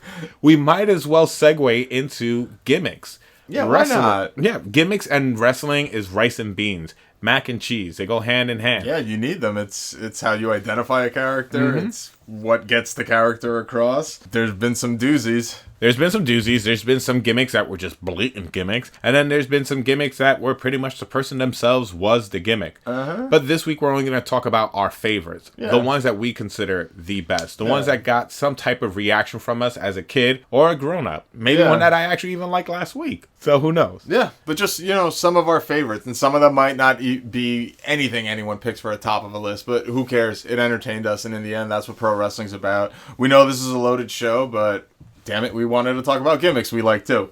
And speaking of a gimmick that no one liked except me, I don't even think the wrestler enjoyed the gimmick as well, was Duke the Dumpster Droese. Yeah, this was eye-opening for me, actually, to learn that you liked Duke the Dumpster Droese. He was a garbage man. Yeah, exactly. He was a garbage man. You know, and I thought his vignettes were cool. He was always, you know, taking out the trash and waking people up. But I always thought that he was missing his most important equipment for taking out the trash, which was an Uzi. Why would he need an Uzi? He's not a postman. No, but he needs an Uzi because in Commando, the garbage men had Uzis in the beginning of Commando. Remember they go away? I totally remember and they shoot that. the guy up? I mean, we find out they're not garbage men, but yeah, at the beginning of the movie, we think a garbage man just gunned this dude down. Well, when we were young, we saw Commando. So from that movie, I thought that when you get stabbed with a pipe, steam comes out of your chest. You could carry a tree by yourself if you're Arnold, and garbage men carry Uzis. So I could see why initially you were like, cool, a garbage man in the WWE. All right, that makes sense. But I thought his finisher would be like a Uzi, but it never came around. So does it burn you up when, like, on the network they talk about the dark times, you know, like that? Yeah, it does. Late 96, early 97, where, like, when it was so bad, and they always bring him up first. They always show him, always slamming garbage cans together. I'm like, oh, why are you crapping on him? You're like, why can't they show Aldo Montoya? He was exactly. Worse. Show him. Show Mantar. Yeah. Oh man, does anybody remember Mantar? I know at least one listener remembers Mantar. Show Bastion Booger. Oh god, that dude is atrocious. But yeah, so it bothers you that Duke the Dunkster Drosy's in that category? Yeah, because he was a top gimmick. They should bring that gimmick back. Oh man, Duke the Dunkster Drosy I can't even say his name. The Dunkster, I keep saying. That's his gimmick. He'll start slam dunking basketballs, but dressed up like a garbage man. I love it. But yeah, that's kind of an odd one. I guess one of mine, and I'm gonna go with this one first because this is probably like one of my favorite gimmicks ever in pro wrestling. Was when the Hardys were finally broken up, and it's just like, what do we need to do with Matt Hardy to kind of give him some personality? Because both Hardy Boys had no personality whatsoever. And Matt Hardy became Matt Hardy V1. It was such a fun time for me. I thought it was so stupid and over the top, and it was something I never would have expected from Matt Hardy. Just because, again, he seemed like the anti-charisma. But he played his part so well. He was so pompous. I used to love for his entrance when it was like early in the run, and they had like made it. And they changed it like the Titantron to make it look like it was a computer. They would give you little tidbits about Matt Hardy. Yes. And like only two come to mind, but they were just so ridiculous. One was like Matt Hardy's fingernails grow exceptionally fast, and Matt Hardy strongly dislikes mustard. It was just so stupid and funny, and it was a time where I really wasn't watching it as much anymore. I was kind of like on my way out. Yeah. But he was one of the things where I was still kind of sticking around for because it was so much fun. I loved how the thing that he believed in was Mattitude, and anyone that followed him was a Mattitude follower. And they were known as MFers. That's funny. Because, I love stupid plays on words like that. I hated Test, but I love when his fans were called testicles. So the MFers just worked very well for me. And, it was just something completely out there that I didn't expect. That it's really one of my favorite gimmicks ever. I mean, for a long time when I created myself in wrestling games, I was Steve version 4 because of Matt Hardy V1. So totally Matt Hardy, one of my favorite gimmicks ever. Well, the next gimmick I want to talk about didn't impact my life like that, but he just made me chuckle from here and there, and that was the Repo Man. I know I'm starting out with some old random gimmicks, like gimmicks, but like the beginning of like the bad character gimmicks. Yeah, but I like the Repo Man. I always thought it was funny that he would say, "What's mine is mine, and what's yours is mine too." Yeah, and then he would always like laugh in the middle of the promo. Yeah. And he would sneak around the ring and always try to take crap from the side of the ring. And I just thought that was always awesome. Didn't he try to sneak into the Royal Rumble once? No, he got eliminated and then was like walking around was going to sneak back in. But he was just awesome too because he helped Ted DiBiase get back the $1 million belt. Yes. So you get points for that. But I actually can't attack you for this one the way I did Duke the Dumpster Drosy because I liked Repo Man too. Yeah, Repo Man was cool. We were 11. We were 11 when Repo Man came out. His outfit was horrible. It was like a tire track like on his singlet. But also like I wasn't blind and I was just like, that's Smash from Demolition. So a part of me already kind of liked him because even though he's acting like this, I'm like, that's Smash. But no, I thought he was funny in his mannerisms and stuff like that. And that was around the beginning of the time where, like, they would try these dumb characters that weren't working as well. But he was one that I actually thought was pretty good, I mean, after him, we got Doink, and, like, I hated Doink, but I was fine with Repo Man. So I think that's kind of cool. I like Doink's first theme song, though. Oh, when he was, like, the evil clown? Yeah, it worked. Because, I mean, like, I'm not deathly afraid of clowns, but I don't like clowns. Yeah. So him as a bad guy worked for me, especially as a kid. Well. Yeah. Let's see. Another one I got is definitely more current. We talk about him a lot, but Bray Wyatt. Oh my God! I love Bray Wyatt's gimmick. It's really different. It's out there. I'm not gonna beat it into the ground. Wish he meant more and all that blah blah. But just the cult leader that has like these creepy guys following him and are willing to do basically anything for him. I really like. I like the way he talks. I feel like it works with the gimmick. I like his look because that's all it's all tied together. I didn't like when they went supernatural with him, where like the demonic kid talking and Abigail coming out of the lantern. But when they kind of like skirt around that area with him, I do enjoy it because I feel like after Undertaker and Kane, you really can't go there. Like no one's ever gonna have that like supernatural kind of vibe the way they do as well. But they have a really dark, creepy vibe that I really like. Well, dude, if you're talking about Bray Wyatt, he's one of them. Like I said, it broke a record. One of the main reasons why I got back into wrestling. The intro, just like you said, his magic on the mic, just the song, everything, that sound effect. Like, he has a sound effect that once you hear it, you know something's going to happen or something just happened.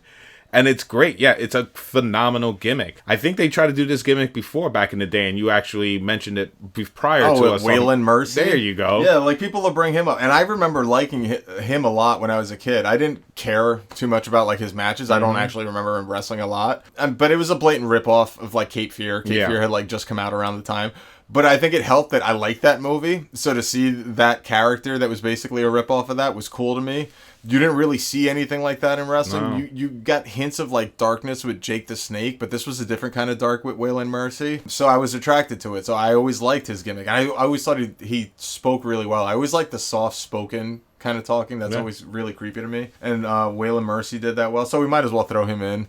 With Bray Wyatt while we're talking about the creepy backwoods gimmick. Yeah. I'm a fan of. And both those guys did them well, respectively, because they're not the same. No, they're not. But a lot of people like to tie them into the same group. Because, like, overall, they're near to each other. But Bray is definitely way more a cult leader. And I think it's awesome. And we're already talking about occult, kind of supernatural, creepy characters in the WWE. We might as well turn our attention to the Phenom himself, The Undertaker. Yeah. One of the greatest gimmicks of all time. Yeah, the ultimate one. The one that, I mean, I'm sure people have said it many times. The one that, like, shouldn't have worked. Yeah. Like, he's a dead guy in pro wrestling, you know, what the hell? And Sandman fought a zombie on ECW, and it was awful. Awful. WCW, like, they brought, like, a mummy in or something like that. And you're like, what the hell?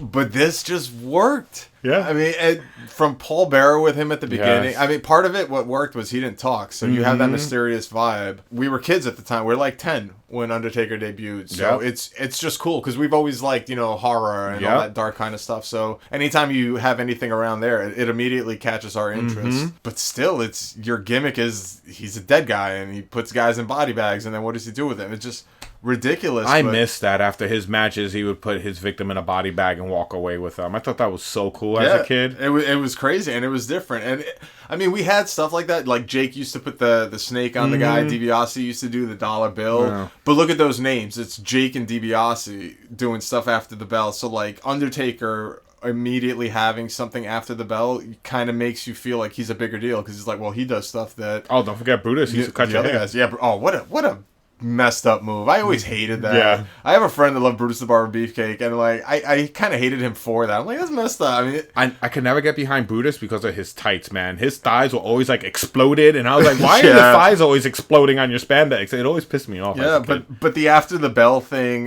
back in the day was very prevalent, and it kind of made you seem a little bit bigger. And then his gimmick was like he's a dead guy, and it evolved throughout the time. Sometimes they really just went dark with it or to the deep end, and you know he was able to completely shed all that at one point. I mean, you hate that, not just as like an Undertaker gimmick, but like as a gimmick in general. Yes, you just weren't a fan of the badass, but then was able to go back to that dead man Undertaker gimmick. Even Mohawk Undertaker dead man was cool too. Yeah, because he was still the dead man, and that's like the Undertaker that you like. Like that's the Undertaker gimmick we're talking about right now. Is like some of our favorite is throughout the years, all the incarnations, but dead man Undertaker, and he's always been so much fun to watch, and he's one that I mean we talked about Daniel Bryan earlier. Like he's the Yes Channel probably lasts forever. He's left a lasting impression.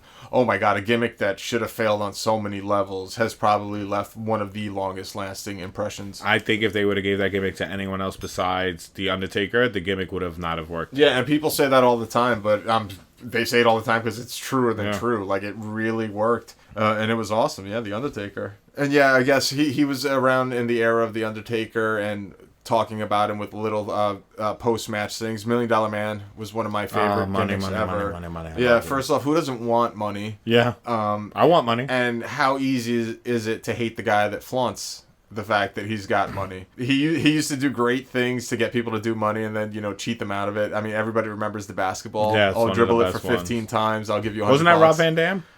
No, Rob Van Dam I think was something else. The basketball kid wasn't RVD. I know RVD was one of those kids. Yeah, he was one of those kids. But, on dribble number 14 just kicks it. Oh, you didn't get it. Too bad.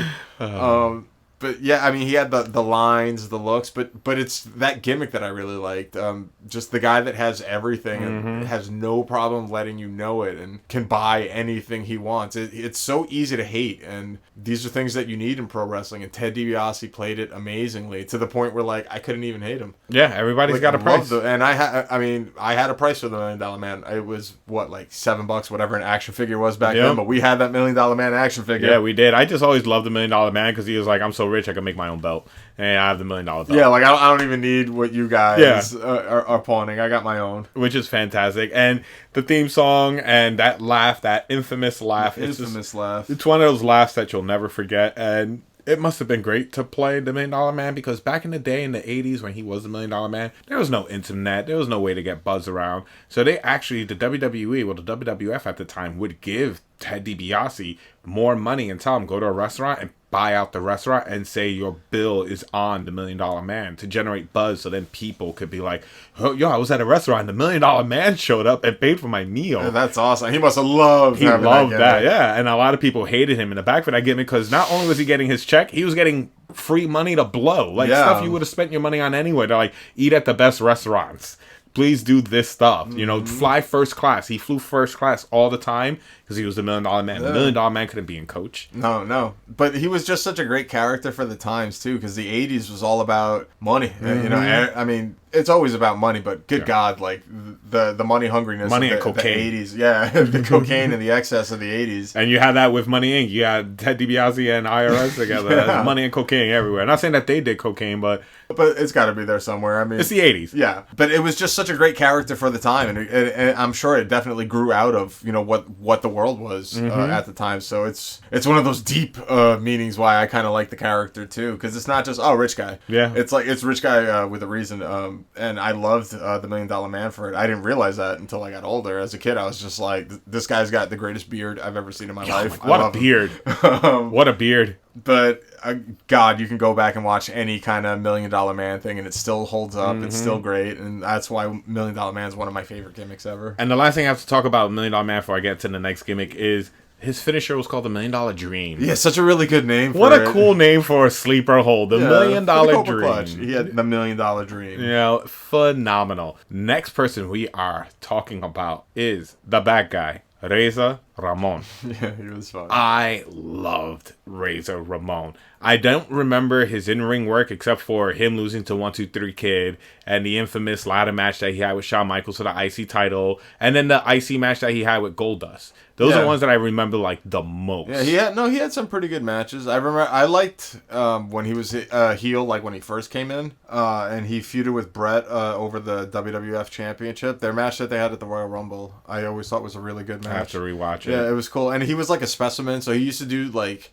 when he would put somebody in the abdominal stretch, it always looked really good because he was such a big guy. Yeah, it was just like, wow, this really looks like he would hurt. But character-wise, it was fun. I mean, come on, it's a ripoff of Scarface. That's how he said it. He blatantly said, hey, have you guys ever seen Scarface? I always want to do Scarface. And they were like, okay. Yeah, but it worked in pro wrestling. I always remember once they turned him face the first time, I wasn't as much of a fan, just because I'm like, but he's the bad guy. Yeah. And I just really liked him as a bad guy. It made so much sense. But the gimmick was fun. It was cool.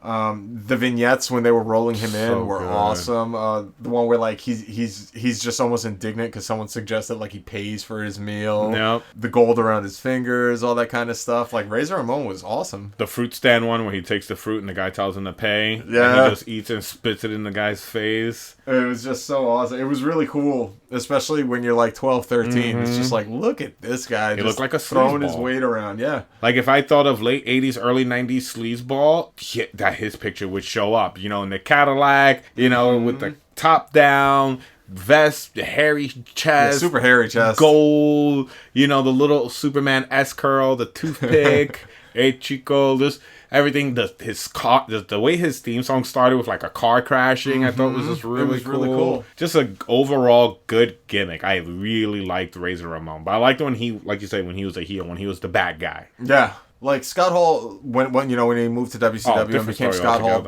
I enjoyed him. We might as well talk about that because that was a hell of a gimmick. He was playing, I guess, more of himself than anything. Yeah, he was basically playing Razor without the accent. Exactly. And it was cool, but it just felt like you said, like a guy. It felt like him turned up. But Razor was a gimmick. It was a character, and that's why I always kind of soft spot and kind of like Razor a little bit more than I liked Hall, just because. He was a character, and there weren't a lot like him at the time. No, there wasn't. And, with Scott Hall, we got one of the infamous, hey, yo. Oh, God, hey, yo. Like, we used to say, hey, yo, all the time. Like, people go crazy just for him to say, hey, yo. On his acceptance speech, we waited. I was like, he better start with, hey, yo. I said that, too, actually. And he said, hey, yo. And I was like, okay, here we go. Mm-hmm. But it all started, he was around before, but that all started from Razor, and it makes sense why Razor was one of your favorite gimmicks, especially at a time where, like, gimmick-wise, there wasn't a whole lot. No. So with Razor Ramon being the definition of sleazy 80s, 90s guy, we might as well talk about the depressed mid-90s to early 2000 guy, and that is, what about me? What about Raven?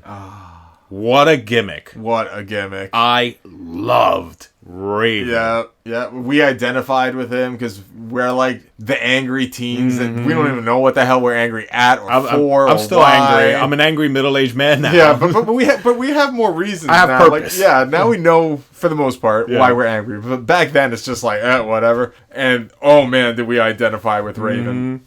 But again, he was super different at the time. Yeah.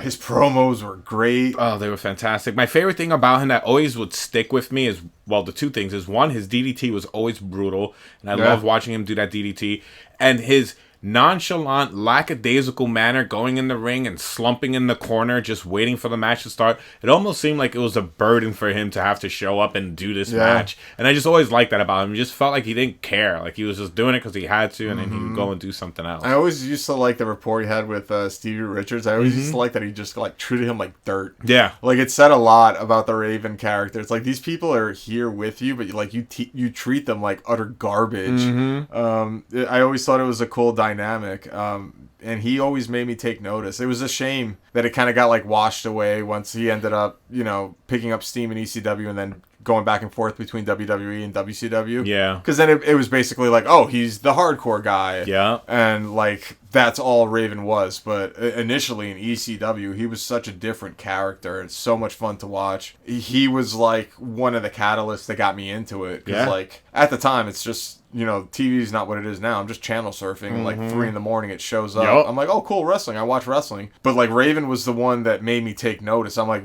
wait, what's this called? What time was this? I got to make sure if I do this again next week, I get to see this. Because he was just that gripping of a character. And yeah, I really enjoyed Raven. And that line, what about me? What about Raven? So good. Yeah. He used to quote Edgar Allan Poe. Back then it always ended with quote the Raven nevermore. Yeah. Which is kind of lame when you look back on it now. What a loser. Why are we talking about Raven? Nah, he's still cool in my eyes. Whatever. I like Raven. If we spoke about Duke the Dumpster Josie and how awesome he was, and the only bad thing was that he was missing an Uzi, I think we could take a couple of minutes to talk about Raven and what about him. Yeah. What about him? He understood us as a teenager. That's what about Raven. Seriously. He was awesome. Now, the next guy we're going to talk about doesn't understand me, doesn't understand you, doesn't understand himself, but he's ultimate, and that is the Ultimate Warrior. You think Ultimate... Well, no, yeah, I could see Ultimate Warrior being one of your favorite gimmicks. As a kid? Yeah. And the spaceship and the warrior, blah, blah, blah, and talking to his hands and the energy. It's just awesome and crazy to look at. Yeah. He was just like, he's super ripped. He looked like a cartoon character come to life. And how could I not like someone who takes pedigrees and stands straight up afterwards? And just like now looking back at it, I'm like, you're not as good as I remember. Yeah, like he wasn't the greatest in the ring, but like gimmick wise and character, completely different. Yeah. Made it his own. Yeah, as a kid, I loved the Ultimate Warrior.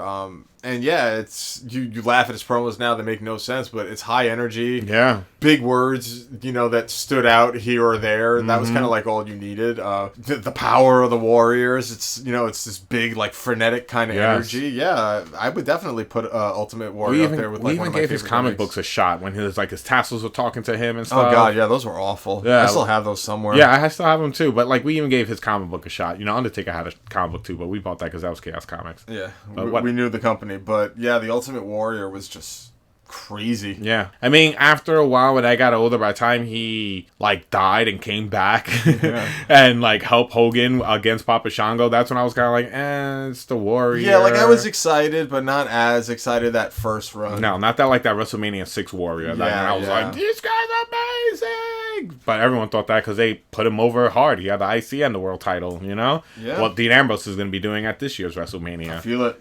I totally believe it's going to happen. And instead of a Warrior symbol on fire, it's going to be the DA. And he's going to hold both titles. Oh, man, I wish that happened. But it's not. And another person who deserves fireworks, because they have just been great and mysterious their entire career up and down in the WWE, is Shattered Dreams Productions' Goldust. I don't know if you're a fan, Steve, or not. I am a fan of Goldust. But for me, I remember when they were first bringing him out and he was doing like those vignettes in front of the Hollywood sign. It blew me away when I first saw him because his intro changed the look of WWE. Yeah, they made it look like film. Like, yeah, it had like film grains and pops and scratches and the gold was coming down. And I was just like, what a weird cat. Like, what are you? Who are you? Mm-hmm. Very androgynous. Yeah, totally. You didn't know what side of the card Goldust played on, especially with Marlena with him. But Marlena being like this short, stacked woman that always smoked a cigar. So she was doing a very masculine thing, even though she was very feminine. Yeah. It was just a weird dynamic, especially around the 90s when it came out. And it's just still phenomenal to this day. And I give him credit for altering his makeup as the time progressed. Like, I really like the flaming black into gold Goldust makeup cool that he was using for a while. Makeup right now. And the makeup now with like the skeleton teeth on there. Steve, jump in whenever you feel like jumping in. I totally agree with you. And he's another one where he evolved over time. Like, he didn't stay as the same character. But that initial time when he came out, it was the same with me, where it really made me take note. And I remember, like, I was a big WCW fan at the time, too. So I'm looking at it and I'm like, it's Dustin Rhodes. Yeah. And like, it kind of took me out, and I thought it was weird. I'm like, why can't it be Dustin Rhodes? It's like, well, because they tried it like 2 years earlier and nobody cared. But once I got past that, it was just like, but this is kind of cool. This is really different. And it's during that time where you had all these stupid like, I'm sorry, but you had stuff like Duke the Dumpster Currency. He rocked. You had, Aldo Montoya. You had like all these awful kind of things, and then Goldust was just different. It wasn't like at the time I couldn't even be like, I don't know if this sucks. All I know is I'm paying attention because it's really different. Yeah. And then eventually it turned into, no, this is really kind of cool.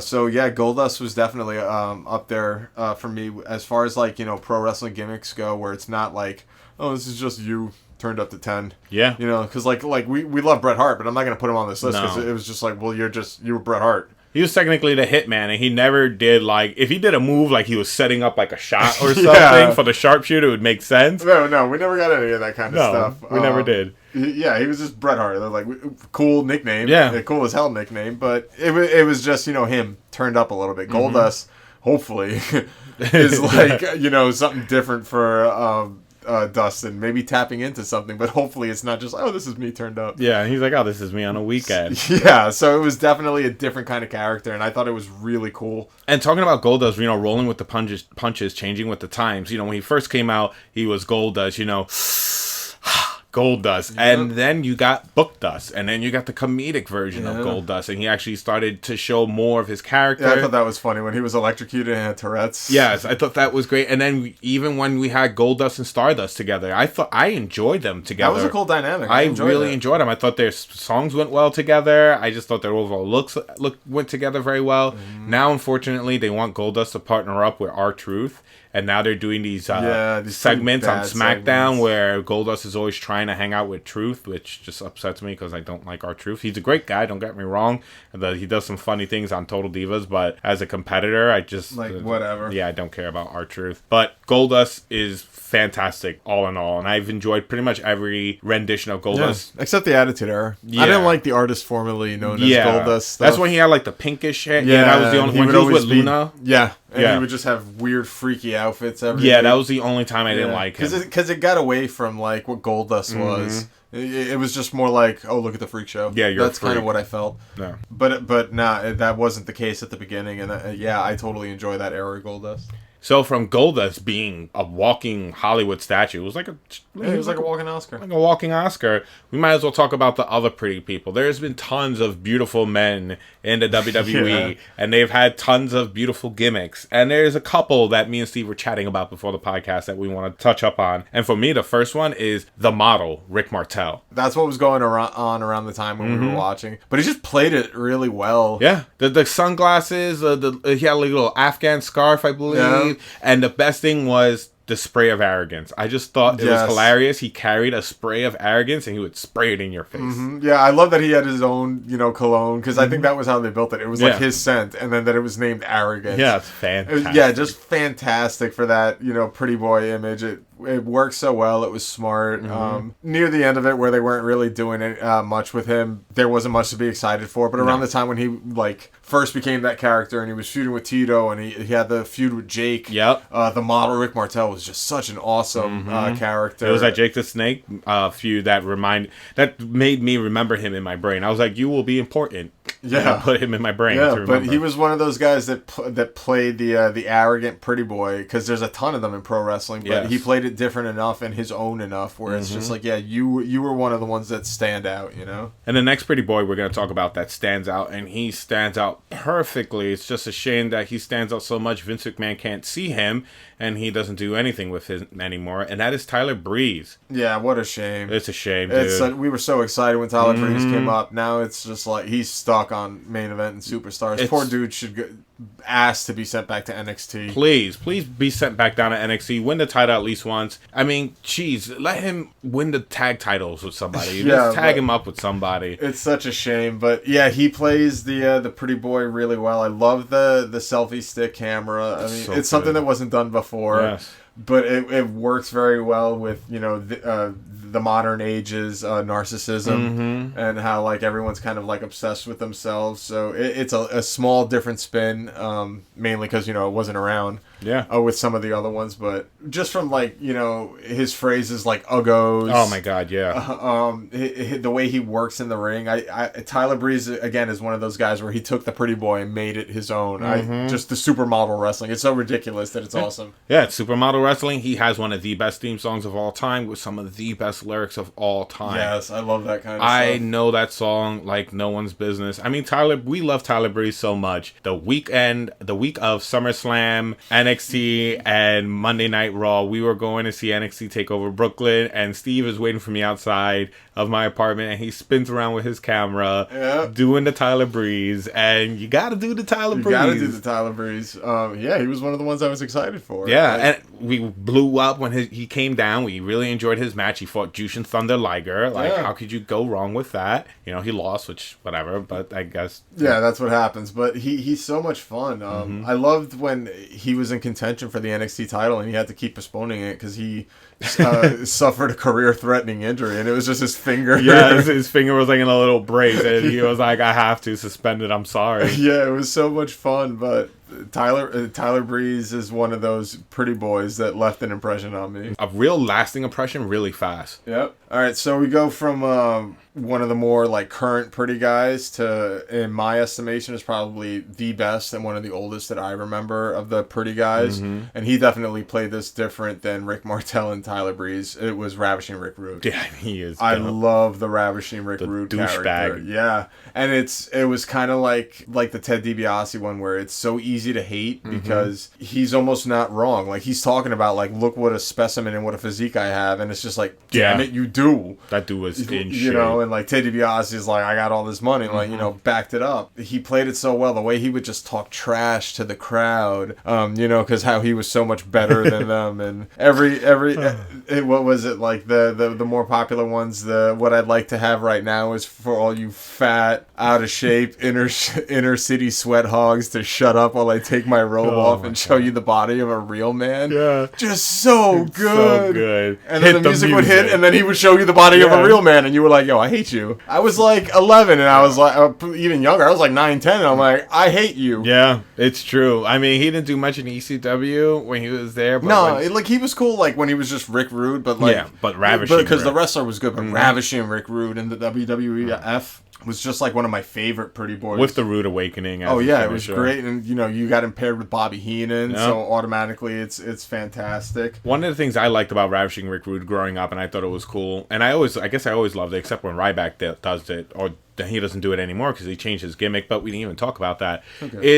Yeah, no one cares. Is the spray painting of the pants, of the tights. I always thought it was cool that Rick Rude had, like, specific tights for specific matches. Yeah, he would have, like, Survivor Series tights with, like, his team on them and the guys he was fighting. It was really cool. And he also used to do, remember the little kiss? Yes. Oh, God, I hated that. Like, growing up, I hated that. When I watch it now, I'm like, this is fantastic. Yeah. He's so smart. Yeah. But, yeah, just a really small thing, and they would just kind of like give you that look, and you wanted to smash his face in, because he was everything that he said. And he had that porn mustache, too, that you just wanted to punch, and his beautiful curly mullet, it was happening back then, and he would wipe the sweat off his ass and flick it into your face. Oh, that was such a good thing. Such a good thing. Yeah, I loved Rick Rude as far as the Pretty Boys go. And then I guess one of my other favorite Pretty Boy gimmicks was Shawn Michaels. The most popular one, the Sexy Boy. Yeah, I loved Sexy Boy Shawn Michaels. Eventually he just turned into Shawn Michaels. Yeah. But like when they first split from the Rockers. Turned into like sexy religion, Shawn Michaels. But when the Rockers first split and he had like Sherry following him around with the mirror. And, at the time Sherry singing this song about how he's so sexy. Version, yeah. I really liked that version. And like he had this real asshole vibe with it too. Like, like throwing Sherry down, just kind of like that. I know I'm sexy, and I know every single one of you want me. Because that was another thing. Like, Rick Rude would be like, you want this, you want this. But Shawn Michaels was like, I know that you want this. And I really liked the way he played that Sexy Boy gimmick really well. Once he started singing it, and like Sherry wasn't following him around, it didn't make as much sense to me. Yeah. He was still like a vain kind of guy, but that initial Sexy Boy Shawn Michaels, I really liked that. Yeah, almost, thank you for bringing up the mirror. I forgot that she used to hold the mirror for him while he would like tease his hair and whip himself. That was when Marty Jannetty made his comeback. He took the mirror. Yeah. Went to hit Shawn, and Shawn pulled Sherry in the way. And if we're, and since we're talking about Shawn Michaels, and this ties in two of the prettiest boys ever, I remember that match between Shawn Michaels and the model Rick Martel, and it was a no-hitting of the face match. Yeah. And I believe Shawn Michaels broke the rule and hit Rick Martel in the face, and Sherry was so shocked that she passed out outside. Yeah, that was awful. Because they slapped each other's beautiful faces. She couldn't handle it. She couldn't handle the beauty being destroyed, which I thought was fantastic. Yeah. So it was like the two Pretty Boys colliding. Yeah, colliding, and the ones that we were expecting. Yeah. The bookends to our Pretty Boy list. We started with Rick Martel and like ended with Shawn Michaels. And ended with Shawn Michaels. And the last gimmick that I need to talk about for this episode of Podcast Championship Wrestling is not a Pretty Boy gimmick. It's actually the opposite. It's a scary gimmick. It's the type of gimmick that if this was real, I wouldn't be around this guy. And that is the TNA Samoa Joe gimmick. Oh, where he was just like the brutal, like... I'm carrying towels and soaking them in your blood, Samoa Joe. Oh, yeah, I love that one. Just like the Samoan submission machine that was just like very focused on hurting people. Yeah, that was awesome. I didn't watch it when it was airing at the time. You brought over that awesome, TNA DVD, the Best of the X Division, I believe it was. Yeah. And they had a lot of the spots there, and it was like him when he was going against like AJ Styles, I believe. Christopher Daniels. They go through like that whole history at the beginning. And wow, just the promos that they showed in there and everything like that, just the matches. So intense. Just the way he carried himself and everything, he just looked like a big guy that meant business, and that's all. He went in there to wrestle and nothing else but to wrestle. And then he would hurt you, make you bleed, and then walk around with it around his neck like it was a trophy. Yeah. That was awesome. Think about that psychology-wise. Like, the dude shows up the following week with a towel around his neck in your dried up blood. Yeah. It's your blood that he has around his neck in the towel. And he's just like, yeah, remember this? Like, phenomenal. Yeah, like, I'm going to do it again. Yeah. It's a great way to screw with someone's mind. That's the last short, quick one was that TNA Samoa Joe gimmick. We gotta sneak that little era Samoa Joe in there because it is a different kind of gimmick than from what we have. We're slowly getting the heel gimmick now. Like, I deserve this. Like, this dinner should have been on my table since day one, which I agree with. But it's not like the blood. Yeah, like we just have we're gonna get heel Samoa Joe, which is awesome. But this was just like something different that you can't do as far as like intense goes. Yep. So with all of our favorite gimmicks out of the way, or the ones that we could think about off the top of our head, but some of our favorites. Some of our favorites, not all of them, because there's way more. Steve really loves Mantar. We actually went out into the world of social media, like I said earlier, and asked you guys what were your favorite wrestling gimmicks of all time. And again, thank you for all that decided to take a couple of seconds or minutes or hours out of your day to respond. We greatly appreciate it, and now we get to share your answers with everyone else out there. So the first one is the Hurricane. I think that's kind of cool. I hated the Hurricane. You hated the Hurricane? I like the Hurricane. Like, I wouldn't have put him up there with like one of my favorites, but I did enjoy the Hurricane. There were some moments, some really silly moments with the Hurricane that I really liked, but I mean, a wrestler that's a superhero, for the most part, they kind of already are. Yeah, they already are, but I felt like he was just making fun of superheroes. Like, that's why. I just felt like it was like, you know how someone's like, oh, just like a punker, and then you look at him, you're like, you are such a poser. That's what I kind of felt with the Hurricane, where wrestling was like, we need a superhero. And they didn't really know much about superheroes, and they picked like the most generic type of superhero. But maybe that's egg on my face, because maybe he was supposed to be that type of character. I was always fine with it, because I was always just like, yeah, the guy with the Green Lantern tattoo is playing a superhero. I think this character's in the right hands. So then Braun Strowman should play superhero because he has a Superman tattoo. Yeah, he got Superman tattoo, but everybody got Superman tattoo. Yeah. So, okay, cool. You know, to each their own. You like the Hurricane. I didn't. The next one is, again, to each their own. Hey, but thank you for, you know, I'm not crapping on your stuff, guys, okay? We all have different opinions. We all look different in the mirror. Next one is Isaac Yankem. Oh, man. Why? That's a weird one. Kane's a good gimmick. Yeah. Isaac Yankem's an awful gimmick. The bad dentist. Him and Duke the Dunkster could have been a tag team. They should have. But that's cool. I mean, whatever. This person liked Isaac Yankem. The only thing I liked about Isaac Yankem was his theme song, because it was just a drill and someone screaming. The only thing I like about Isaac Yankem is like 4 years later he became Kane, or whatever, however many years it was. That's true. Isaac Yankem was terrible. Yeah. Sorry, guy. All right, so the next one is Booker T and Goldust, hands down. Book Dust. Oh, Book Dust. That was a good gimmick. Yeah. It was. I mean, it's a tag team, so it's two different gimmicks put together, but the camaraderie that they had made that their gimmick. So that was a really good one. Worked really well. The next two actually, the next couple of answers are all tag teams actually, which is very interesting. So the next one is Legion of Doom. What a rush. Oh, yeah. I would have picked them. Yeah, because they were like a team for forever, where it was just like, no, they are one and the same. So, yeah, that was their gimmick. Just and Mad Max Road Warriors. Yeah. Like and they just steamrolled over people. It worked. They had a cool look. So, yeah, the Legion of Doom is a really good gimmick. Yeah, the next one was a question. Great name, too. Yeah, Legion of Doom? Yeah. Oh. That's serious stuff. Even Road Warriors. And then when they were the Hellraisers also for a while. Like super early in the run. And I was like, get the hell out of here. And then Legion of Doom 2000. And like, LOD is just great. That's the perfect one. One of the best moments I remember. One of my earliest memories in wrestling is remembering them coming down the ring. I believe it was a WrestleMania on those motorcycles. And I think it was SummerSlam 92. There you go. And I think it was when Paul Ellering first teamed up with them in the WWE. Yeah, when he had shown up there. Yeah, and he was curling that newspaper, and I just remember that scene of them on those choppers, and I was like, they look so they look so cool. So yeah, Legion of Doom, great answer. Next one is actually a question: does Team Hell No count? And my answer is sure does. Yeah, their gimmick was they're the reluctant tag team partners. They the odd couple. Yeah, they didn't like each other at the beginning, and then the total odd couple, the oddball pairing that eventually worked and found a common ground. Like they had an arc. They were like a TV show. They had a story arc where like at the end of Team Hell No, they were friends. Yeah. But yeah, Team Hell No totally works as a gimmick, and it was such a fun time watching. You really need to take advantage of the network and watch a lot of those vignettes on Raw, because Team Hell No was such a blast. Yeah. And the last two, I agree and disagree with. So the first one is the FBI, the full-blooded Italians. I never hated the FBI. They made me chuckle. I hated them because they supposed to make me hate them.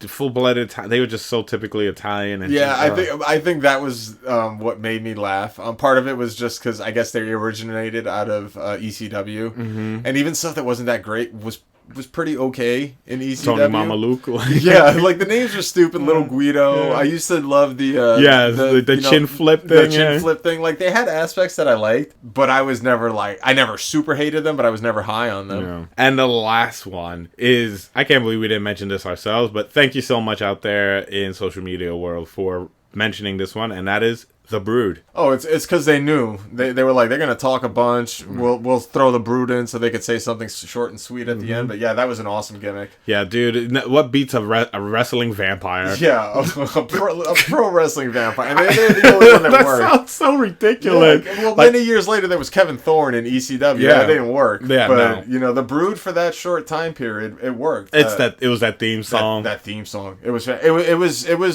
It was the visual, because the entrance was great too. The ring of fire that came out from the bottom. The goblet spitting the blood. And then when they started doing the blood baths at the end, when the lights would go out and their enemies would doused in blood, I thought that was amazing. Like, all that stuff was really cool. But the only thing that kills me about The Brood is I remember them. Like, I remember everything we just spoke about. I can't remember, like, promos. I don't remember why they were there or anything about The Brood. Even when they were like a part of the Ministry of Darkness and it didn't last and then they somehow became faces, like it wasn't very memorable, but it was definitely cool. Yeah. Again, anytime something's super dark, we're already kind of driven towards it. And this is straight up horror. Like, it's a vampire, so we're like all about it. Yeah, sold. I was like a wrestling vampire. I don't even care if he's a little bloated. It doesn't matter.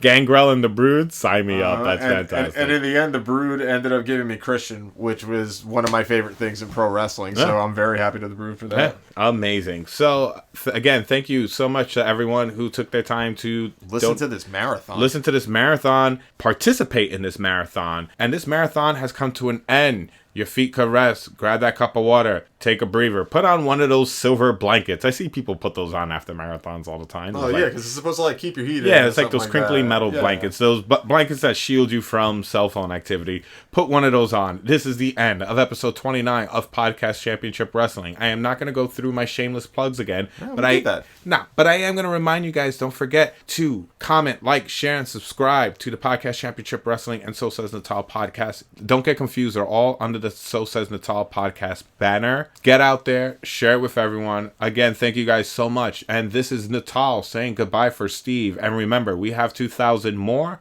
than you. The winners of this match, and still PCW Tag Team Champions, the men of 2,000 holds, Natal and Steve.